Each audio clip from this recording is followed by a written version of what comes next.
اور وہ ہے پرانا پھاٹک۔ ہم پڑھیں گے آیت 6۔ اور پرانے پھاٹک کی یہویدا بن فاسخ اور مسلم بن بصر دیا نے مرمت کی، انہوں نے اس کی کڑیاں رکھیں اور اس کے کیواڑے اور چٹکنیاں اور اڑبنگے لگائے۔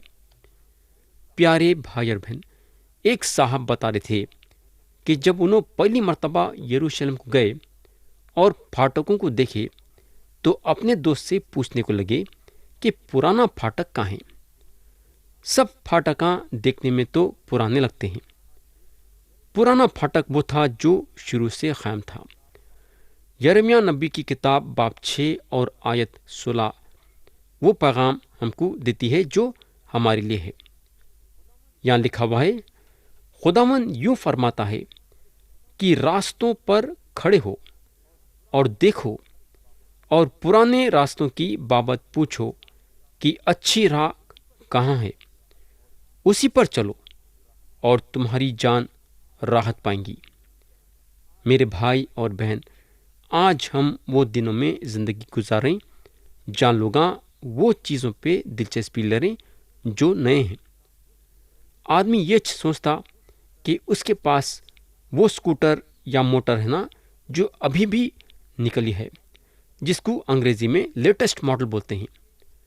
آدمی یہ سوچتا کہ انہیں ویسے قسم کے کپڑے پہننا جو ابھی ابھی نکلے ہیں، جس کو انگریزی میں لیٹسٹ فیشن بولتے ہیں۔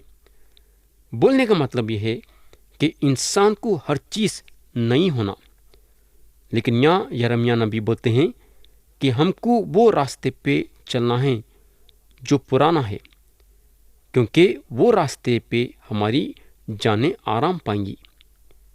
میرے بھائی اور بہن، دماغ کے ڈاکٹروں کے پاس بھاگنے کے بجائے یا پھر ادھر ادھر بھاگنے کے بجائے یا نئے نئے طور طریقے اپنانے کے بجائے ہم کو جو کرنے کی ضرورت ہے وہ یہ ہے کہ ہم کو اس کے پاس آنا ہے جو بلاتا ہے۔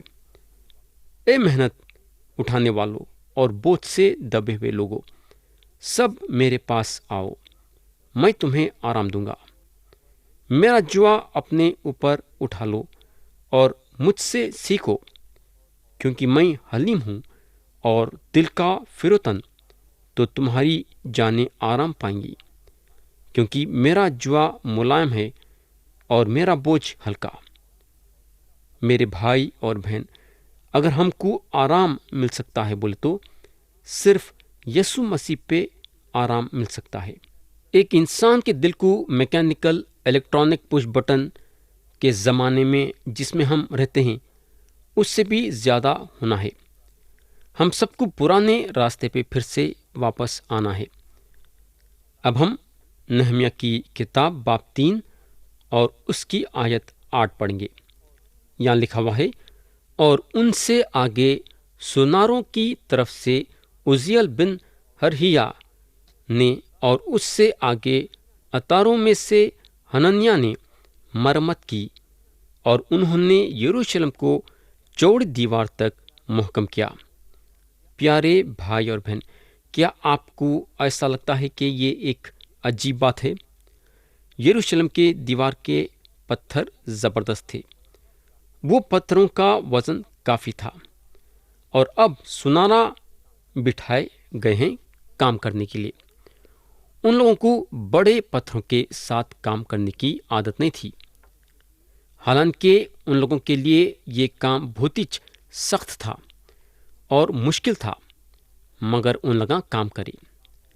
خدا ان کے یہ کام پہ غور کرا اور ان لوگوں کے نامہ اپنے کلام میں لکھ لیا۔ آج کئی لوگ ہیں جو خدا کے لیے کڑی محنت کر رہے ہیں، اور ان لوگوں کے لیے کڑی محنت کرنا مشکل کی بات ہے، مگر پھر بھی کر رہے ہیں۔ میں آپ لوگوں کو یہ بولنا چاہوں گا کہ خدا ہمارے کڑی محنت پہ غور کر رہا ہے اور خالی جانے نہیں دیں گا، بلکہ اس کا اجر ہم کو ضرور دیں گا۔ یہاں دنیا میں ہم کو اس کا اجر نہیں ملے گا، لیکن یاد رکھو، دنیا والے ہم کو اجر نہیں دے سکتے ہماری محنت کے لیے۔ لیکن خدا ضرور دیکھتا ہے، کیونکہ انہیں خدا ہے جو ہر ایک انسان پہ ترس کھاتا ہے۔ اس کے محنت کو دیکھ کے اس کے برابر کا خدا جو ہے اس کو اجر دیتا ہے۔ اب میں آپ کا توجہ آیت 8 کے دوسرے حصے پہ لانا چاہوں گا۔ یہاں لکھا ہوا ہے، اور اس سے آگے اتاروں میں سے حنانیہ نے مرمت کی، اور انہوں نے یروشلم کو چوڑی دیوار تک محکم کیا۔ تو یہ لوگ عطر وغیرہ بنانے والے لوگ تھے، مگر یہ لوگاں بھی بڑے بڑے پتھر اٹھا رہے تھے یروشلم کی دیوار کو بنانے کے لیے، اور خدا یہ لوگوں پہ بھی نظر کرا اور اپنے کلام میں ان لوگوں کے نامہ لکھ لیا۔ میرے بھائی اور بہن، یہ کتنی اچھی بات ہے کہ ہم اپنے آپ کو خدا کے کام میں لگانا۔ یہ شک کی بات نہیں ہے کہ ہم الگ الگ کاموں میں مصروف رہیں گے، لیکن ہم آگے بڑھ کے خدا کا کام بھی کرنا چاہیے تاکہ خدا کی بادشاہت بڑھے۔ ویسا اگر ہم غور کریں گے تو ان میں سے کئی لوگ الگ الگ کاموں میں مصروف تھے، مگر دوسرے کاموں میں مصروف رہنے کے باوجود یروشلم کے دیوار کو بنانے کے لیے اپنا ہاتھ بڑھائے۔ یہ لوگ یہ بہانہ نہیں کرے کہ ہم سنار ہیں، یا پھر یہ بہانہ نہیں کرے کہ ہم عطر اور خوشبو کے چیزیں بنانے والے لوگ ہیں۔ ہم کیوں ہمارے ہاتھ بڑھانا یروشلم کی دیوار کو بنانے کے لیے؟ ان لوگاں ایسا نہیں سوچے، نہ ان لوگاں ایسا بولے۔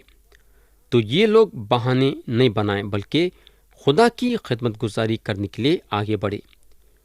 میرے بھائی اور بہن، یہ شک کی بات نہیں ہے کہ آج بھی کئی لوگ ہیں جو اپنے کاموں کے ساتھ ساتھ خدا کی بھی خدمت گزاری کر رہے ہیں۔ اب ہم آیت 9 سے 12 پڑھیں گے۔ اور ان سے آگے رفایا نے، جو ہر کا بیٹا اور یروشلم کے آدھے حلقے کا سردار تھا، مرمت کی، اور اس سے آگے یدایا بن ہرمف نے اپنے ہی گھر کے سامنے تک کی مرمت کی، اور اس سے آگے ہتوش بن حسبنیہ نے مرمت کی۔ ملکیہ بن حرم اور حسب بن پکت مواب نے دوسرے حصے کو اور تنوروں کے برج کی مرمت کی، اور اس سے آگے سلوم بن ہلوہش نے، جو یروشلم کے آدھے حلقے کا سردار تھا، اور اس کی بیٹیوں نے مرمت کی۔ پیارے بھائی اور بہن، میں آپ کا توجہ خاص طور سے آیت 12 پہ لانا چاہوں گا۔ ہم یہ آیت ذرا آہستہ اور غور سے پڑھیں گے۔ یہاں لکھا ہوا ہے، اور اس سے آگے سلوم بن ہلوہیش نے، جو یروشلم کے آدھے حلقے کا سردار تھا، اور اس کی بیٹیوں نے مرمت کی۔ یہ آیت پہ ہم کو غور کرنا ضروری ہے۔ آج اگر ہم دیکھیں گے تو زیادہ تر ملکوں میں عورتوں کو آزادی دی گئی ہے، یعنی کہ عورتیں مردوں کے ویسا کام کر سکتے ہیں۔ آج اگر ہم دیکھیں گے تو مرداں بھی وکیل ہیں اور عورتاں بھی وکیل ہیں، مرداں بھی ڈاکٹر ہیں اور عورتاں بھی ڈاکٹر ہیں، مرداں بھی انجینئر ہیں تو عورتاں بھی انجینئر ہیں، مرداں بھی گاڑیاں چلا رہی اور عورتیں بھی گاڑیاں چلا رہی۔ یعنی کہ آج کے زمانے میں عورتوں کو پوری آزادی دی گئی ہے۔ لیکن ہم کو معلوم ہونا چاہیے کہ نہمیہ کے زمانے میں بھی عورتوں کو آزادی دی گئی تھی۔ عورتیں بولنے کو لگے، ہم باہر نکلیں گے اور یروشلم کی دیوار بنانے کے لیے اپنا ہاتھ بڑھائیں گے۔ اگر مردوے کر رہے ہیں تو ہم بھی کریں گے۔ میرے بھائی اور بہن، ہو سکتا ہے کہ سلوم بن ہلوہیش کے کوئی بیٹے نہیں تھے، تو سلوم کے بیٹیاں اپنا قدم باہر نکالے یروشلم کے دیوار کو بنانے کے لیے، اور خدا یہ عورتوں کو دیکھا اور ان کے بارے میں اپنے کلام میں لکھا۔ یہ ہوگا۔ اب ہم وادی کے پھاٹک پہ آئیں گے۔ ہم پڑھیں گے آیت 13۔ یہاں لکھا ہوا ہے، وادی کے پھاٹک کی مرمت ہنون اور زانوا کے باشندوں نے کی، انہوں نے اسے بنایا اور اس کے کیواڑے اور چٹکنیاں اور اڑبنگے لگائے اور کوڑے کے پھاٹک تک 1000 ہاتھ دیوار تیار کی۔ پیارے بھائی اور بہن، وادی کا پھاٹک وہ ہے جو لوگوں کو یروشلم کے شہر سے وادی میں پہنچاتا تھا۔ یہ شہر کے کون سے بھی حصے میں ہو سکتا تھا، کیونکہ آپ کو وادی میں اترنا پڑتا تھا یروشلم سے باہر نکلنے کے لیے۔ یہ ایک ایسا پھاٹک ہے جو ہم کو یہ پھاٹک سے جانے کے لیے بلایا گیا ہے۔ جب ہم یہ پھاٹک کے بارے میں سوچتے ہیں تو ہم کو موت کے سائے کی وادی کے بارے میں سوچنا ضروری ہو جاتا۔ موت کے سائے کے وادی کے بارے میں داؤد زبور 23 میں بات کرے ہیں۔ آپ جیسا یہ راستے سے چلتے جاتے ہیں تو وہ چھوٹا ہوتے جاتا، اور اگر مسیح نہیں آتے ہیں تو آپ وہ پھاٹک سے سیدھے باہر نکل جائیں گے۔ اور ایک چیز ہم کو یہ پھاٹک کے بارے میں یہ دیکھنا ہے کہ یہ پھاٹک حلیم ہے۔ خدا کو جو ہے بعضی وقت ہم کو مصیبتوں سے اور تنگیوں سے لے کے جانا ضروری ہو جاتا ہے تاکہ ہم چند سبقیں سیکھیں۔ ہم کو بتایا گیا ہے کہ ایمان ہمارے میں الگ الگ طریقوں سے بڑھتا ہے، اور اس میں سے ایک طریقہ ہے جب ہمارا دماغ نیچے گر جاتا ہے۔ یہ ایک ایسی چیز ہے جو آپ اپنی طاقت سے نہیں بنا سکتے۔ ہم کو معلوم ہونا چاہیے کہ حلیم مزاج ہمارے اندر سے پیدا ہوتی ہے۔ یہ پاک روح کا پھل ہے۔ تو انسانی طاقت سے حلیم مزاج نہیں پیدا ہوتی۔ حلیم مزاج ہمارے اندر اس وقت پیدا ہوتی ہے جب تک پاک روح ہمارے اندر کام نہیں کریں گی، یعنی کہ جب پاک روح ہمارے اندر کام کریں گی تو اس وقت ہمارے مزاج میں حلیم پیدا ہوگا۔ چاہے انسان 50 برس بھی اپنے سے یہ حلیمی مزاج پیدا کرنے کی کوشش کرے گا تو بھی ناکامیاب رہے گا۔